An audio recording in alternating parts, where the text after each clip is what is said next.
is the certainty of these false teachers. As there were false prophets before, there will be false teachers among you. That has not changed since the time that Peter wrote this. There are still those who teach things contrary to the truth. And so he, as we've noted in the outline, following the major points, he has denoted that there are false teachers in the first couple of verses 3 through 6. Those false teachers are doomed.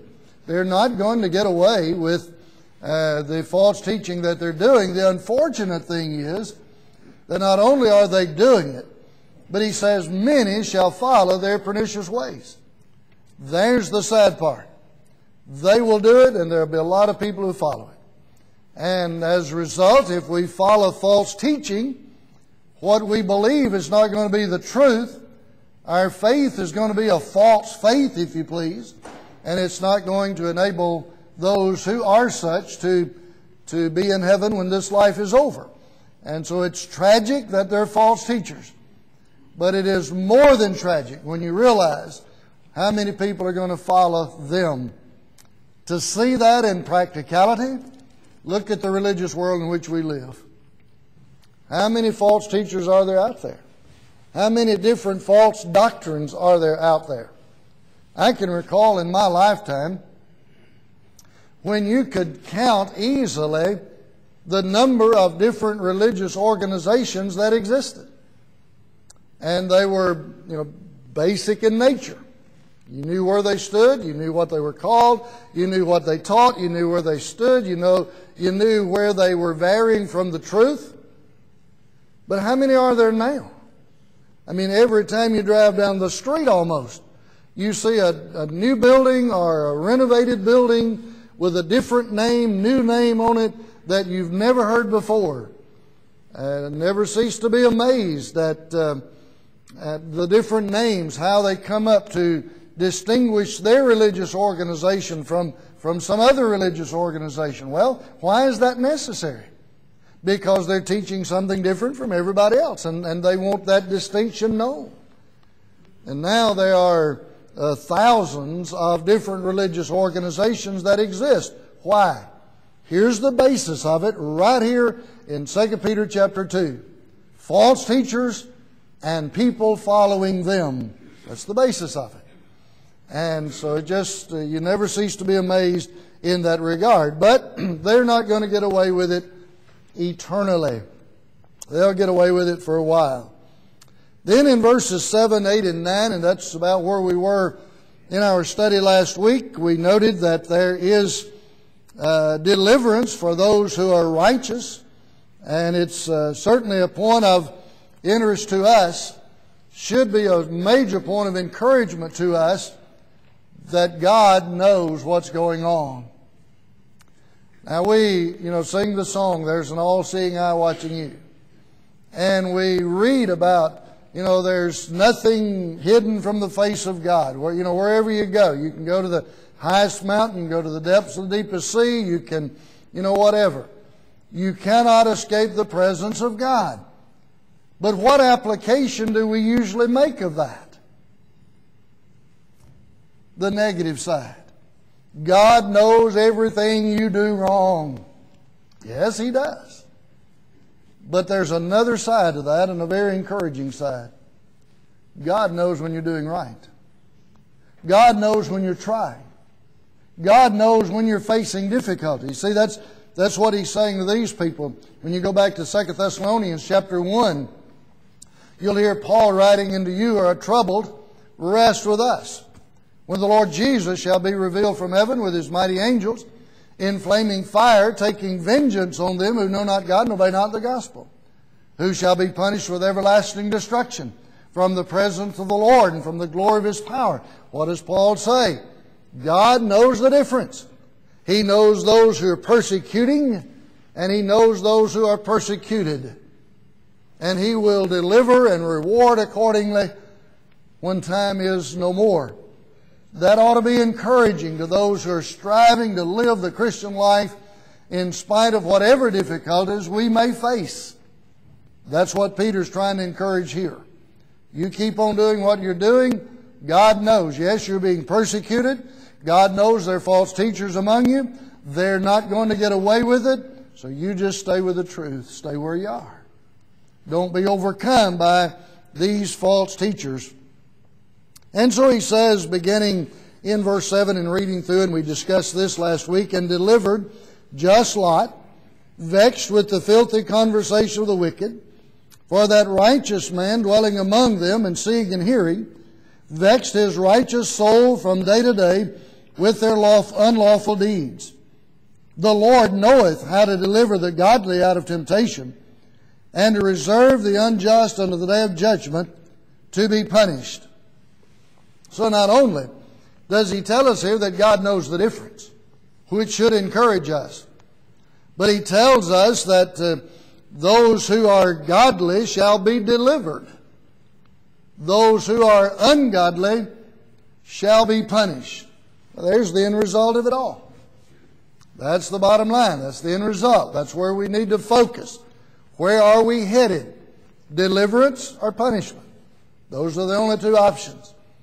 We discussed last week Lot, who is described here as being just. He is described here as being righteous. He is described here as one who was vexed with regard to the manner of life that those around him were living. And, there'd be a good lesson in that as far as we today are concerned. And you could just take Lot as a biblical character and develop that kind of a lesson. What would be your major points? Number one, he was a just man. Look at that in the Scriptures. Number two, he was a righteous man. Number three, he was vexed with the wickedness around him. Number four, he was delivered. Now, you think that will make a good sermon? I've never preached that, Robert. Make notes of that, and next time you speak, you can preach that sermon. May come up quicker than you think. See, I helped you out. But when you look at characters in the Bible like that, you can just learn some great lessons from them. Great lessons. How much like Lot are we in that regard? Yeah, we think about Lot tagging along with Abraham. We think about Lot choosing the well-watered plains, the best of the land, if you please. But in spite of that, Peter says of him those four things that we just mentioned. And so, how well do we live in a world of wickedness? Are we yielding to the influence of the wickedness around us? Or does it bother us that we see all of the wickedness around us? How do we compare in our life to Lot in that regard? So don't think of Lot just in a negative sense. Think of him in a very positive sense as he is presented by Peter here by inspiration.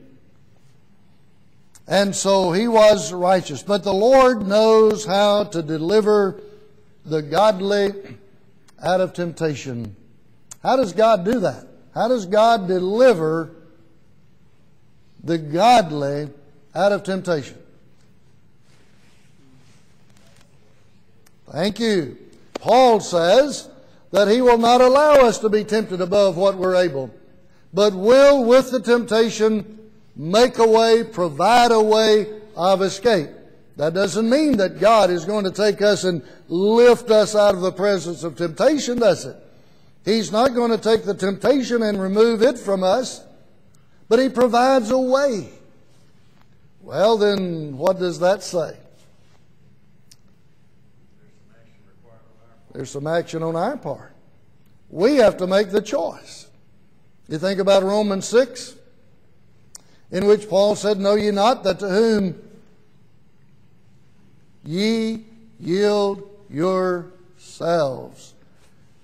If we are overcome with temptation, whose fault is it? It's ours. Face up to it. Repent of it. Ask God's forgiveness for it.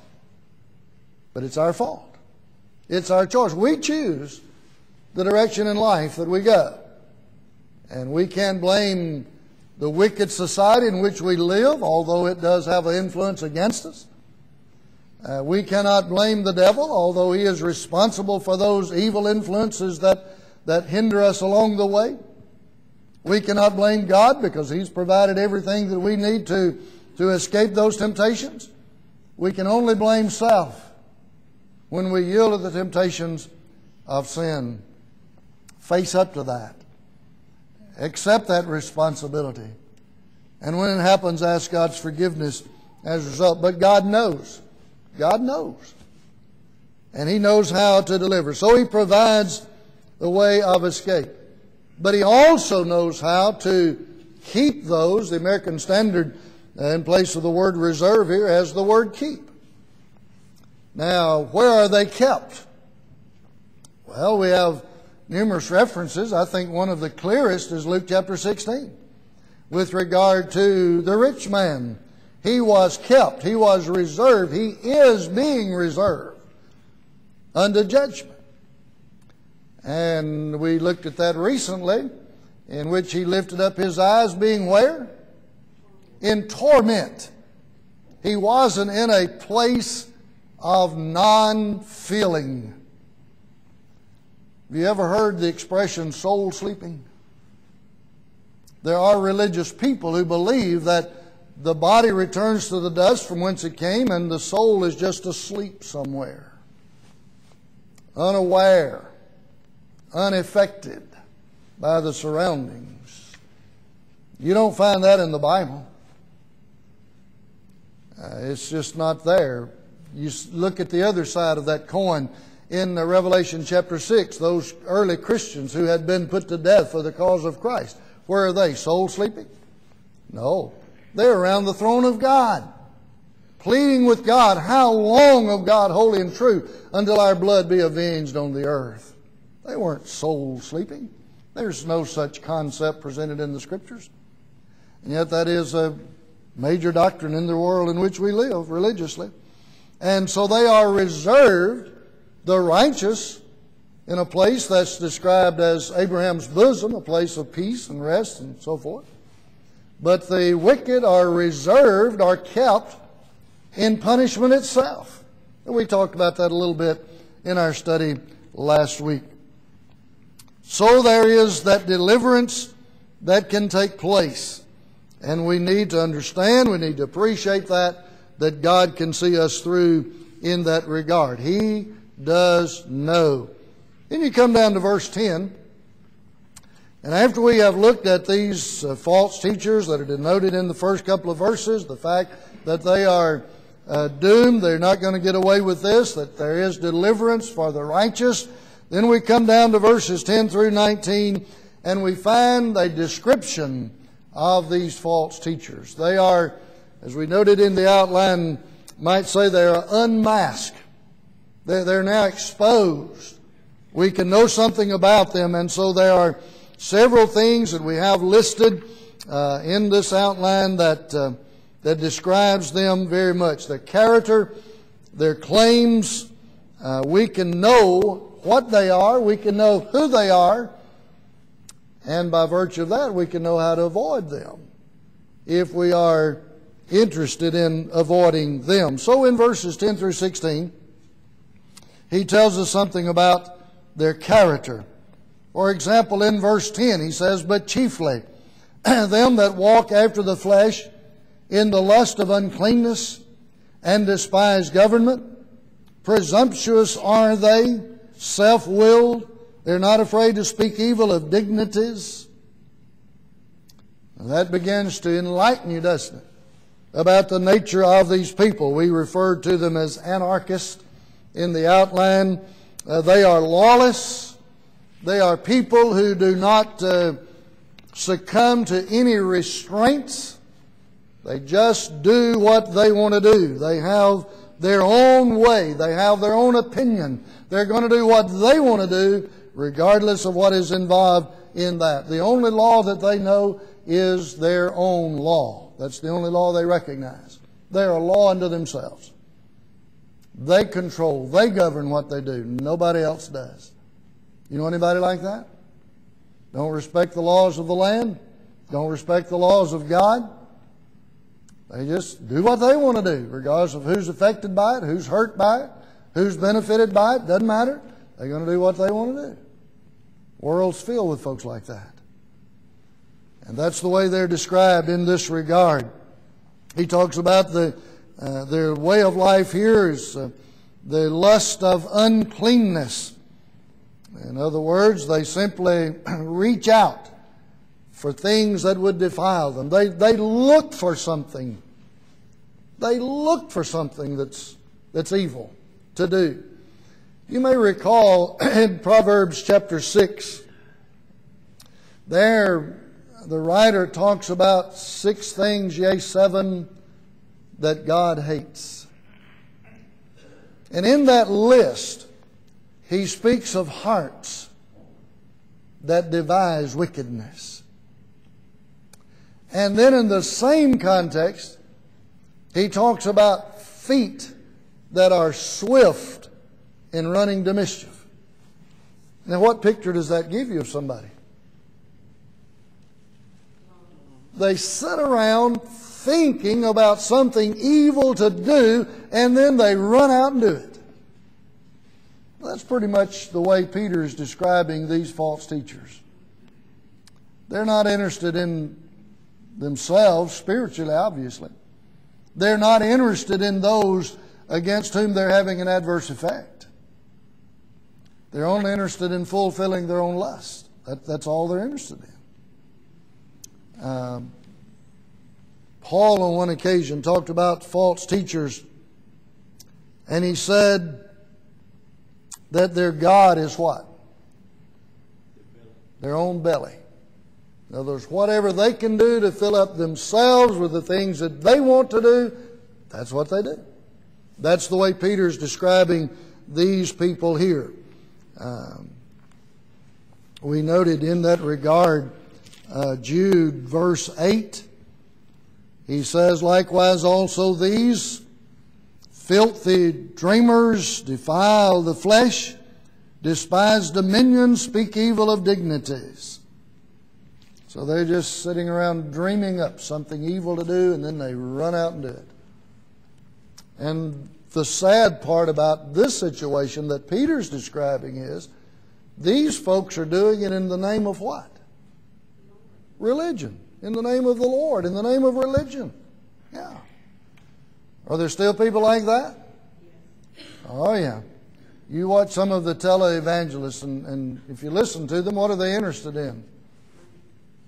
You know, you send me X number of dollars, and next thing you know, $100 bills will be falling from the sky in your front yard. If you listen to them, that's what you'd believe. If you believe what they tell you. That's all they're interested in, is the money that you send them. They're not interested in your soul, not interested in their soul. They're interested in filling their own pocket, so to speak. And so he describes them here in that regard.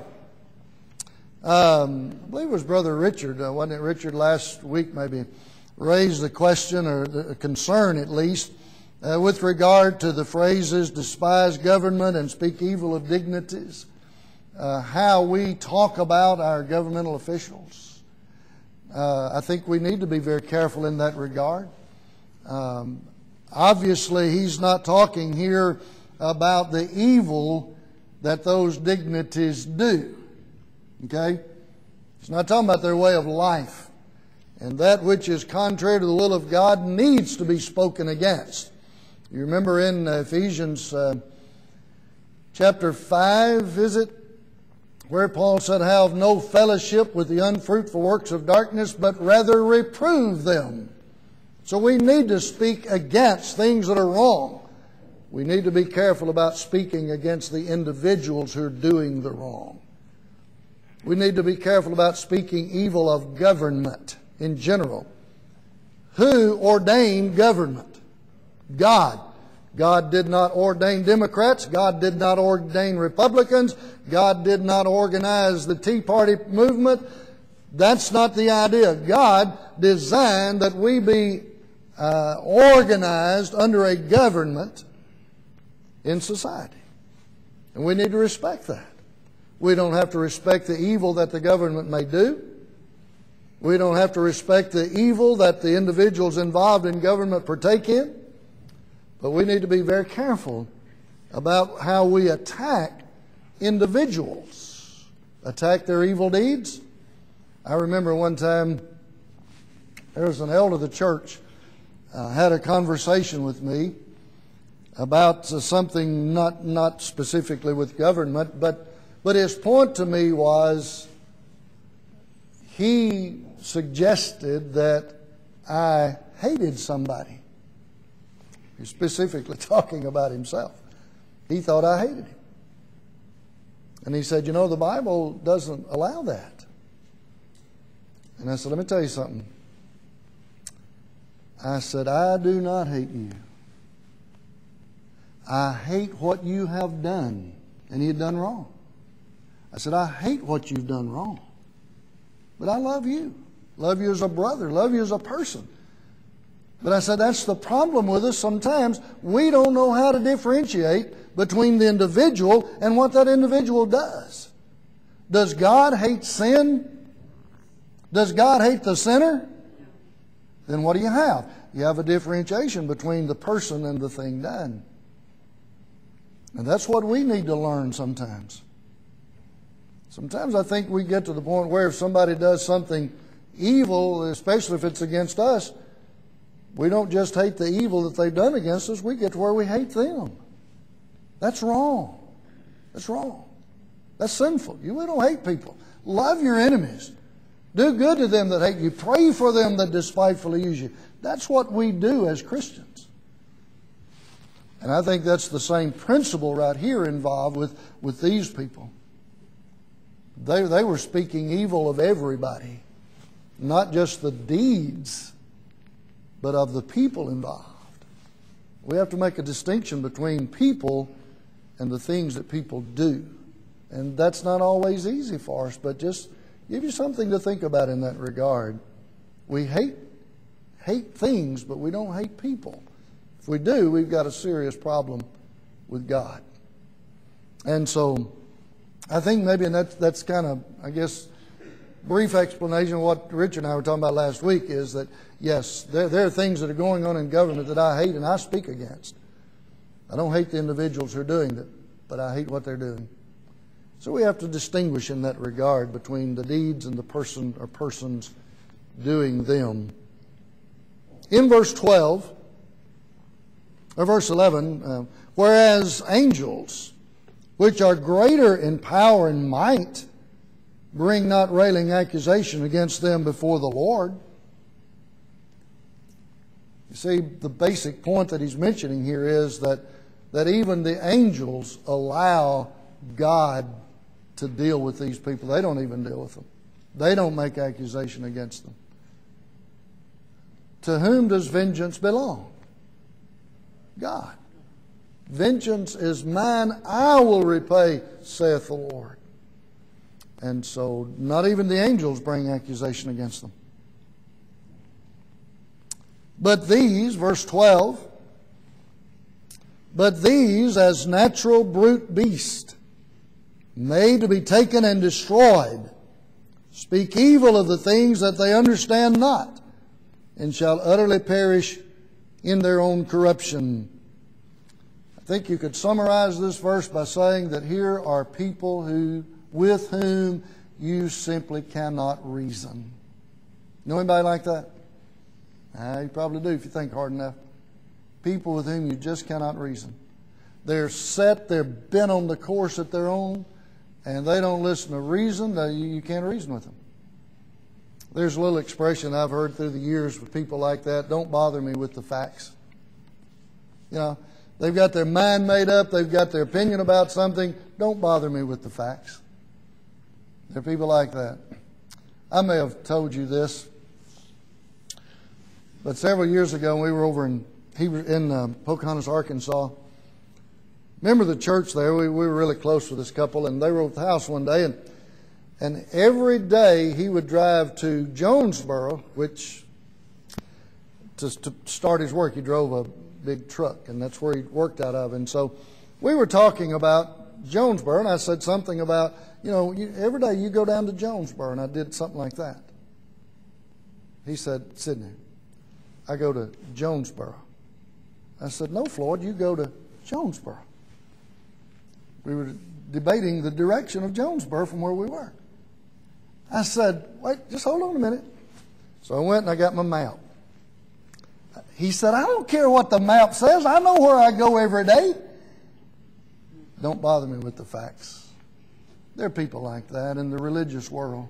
They know what they believe, and you couldn't change them. You can show it to them all day, and you're not going to change them. That's the way these people are that Peter's describing here in 2 Peter 2, verse 12. They're animalistic. They exist solely for physical gratification, and that's the only thing they're interested in. That's the way animals are. That's the way animals are.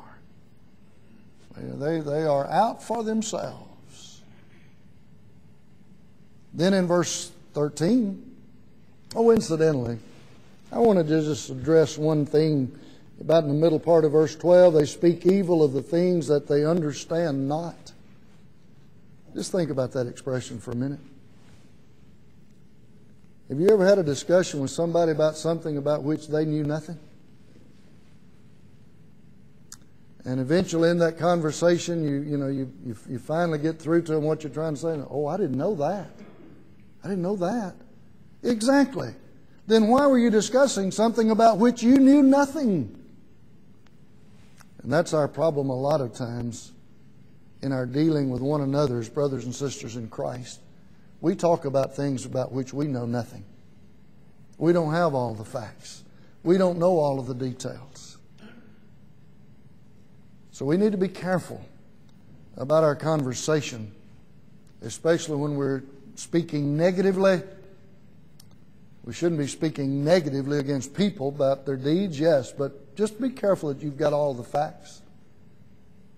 You ever come in on the middle of a conversation and make a comment and somebody said, what are you talking about? We weren't even talking about that. Oh, I thought, yeah, You heard just enough to be dangerous. Just enough to be dangerous. Be sure you've got the facts before you open your mouth. That's what that little phrase suggests to us. But then in verse 13, and shall receive the reward of unrighteousness, as they that count it pleasure to riot in the daytime. Why in the world would Peter talk about rioting in the daytime? When is most rioting done? At night, in the shades of darkness. Here are people that are, and as we mentioned in the outline, abandoned to sin. They don't wait till night. They're not ashamed of what they're doing. They're out to do what they want to do regardless. They don't care who sees it, who knows it. That's what they're all about. So they've abandoned themselves to sin. Spots they are and blemishes, sporting themselves with their own deceivings while they feast with you. You know, there are other occasions when you'll come across this idea of spots and blemishes. You know, there was what is referred to as love feasts. What do we call them? Huh? We call them fellowship meals in the church today, where we get together and eat together and enjoy one another's fellowship. They refer to them as love feasts. Wonder what happens if we start putting that in the bowl. We're going to have a love feast next Sunday. People, what in the world is that? Love feast. Where are these false teachers? They're right in the middle of your fellowship meal. They're there eating with you. They're doing their work while they're eating with you.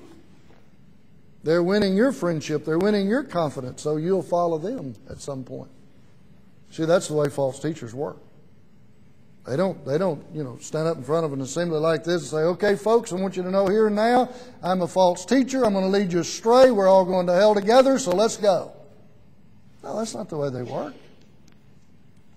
They are wolves in sheep's clothing. I believe we have something about that in the Bible, don't we?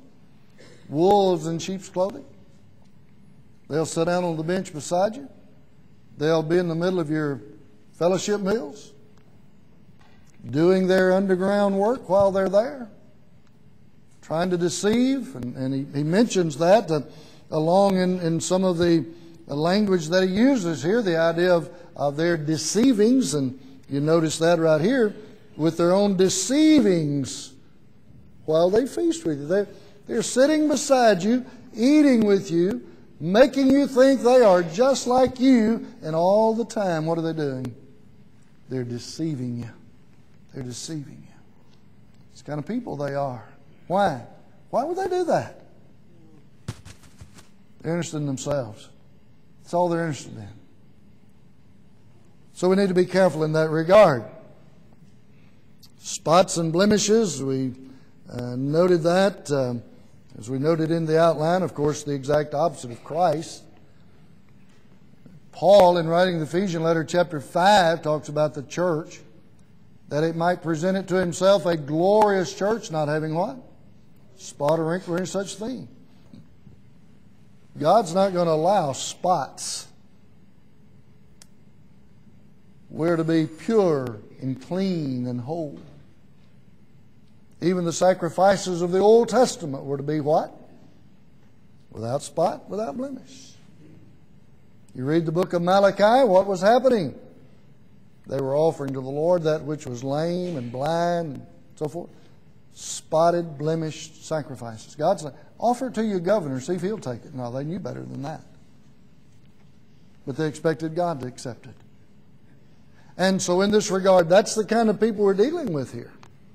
They are people who are deceitful and deceiving.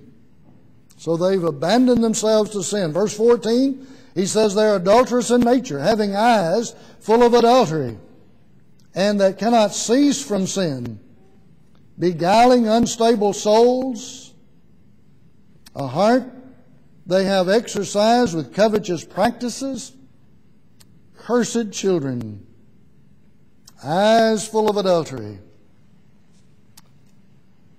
Perhaps in a very specific way here, as we noted in the outline, they're unable to even look at a woman without seeing her as an object to fulfill their unlawful desires. But I think there's probably a broader meaning than that. They're given to sin regardless of what it is. And again, they don't care. They cannot cease from sinning. They are totally given over to sin. They practice sin, and they've become good at it. It's really what Peter's saying in this regard. In addition to that, he says in the middle of the verse, beguiling who?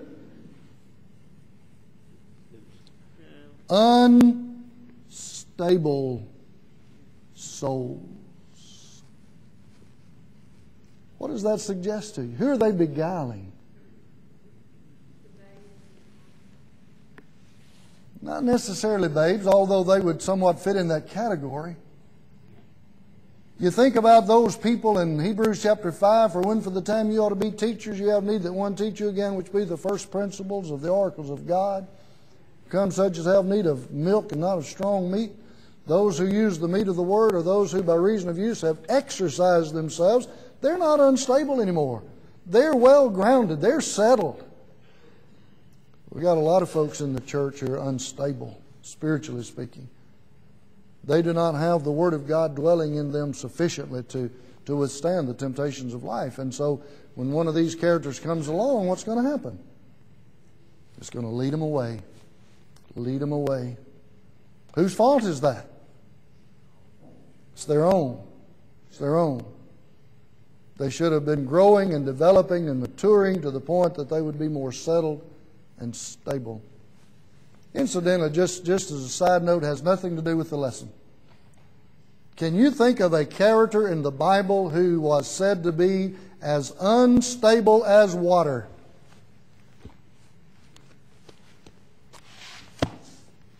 Find it. See if you can find that. He was unstable. How unstable is water? It conforms to whatever the surrounding is, doesn't it? I suggest you look in the... Don't give you any hints. Okay. All right. It's time for the second bell. Todd's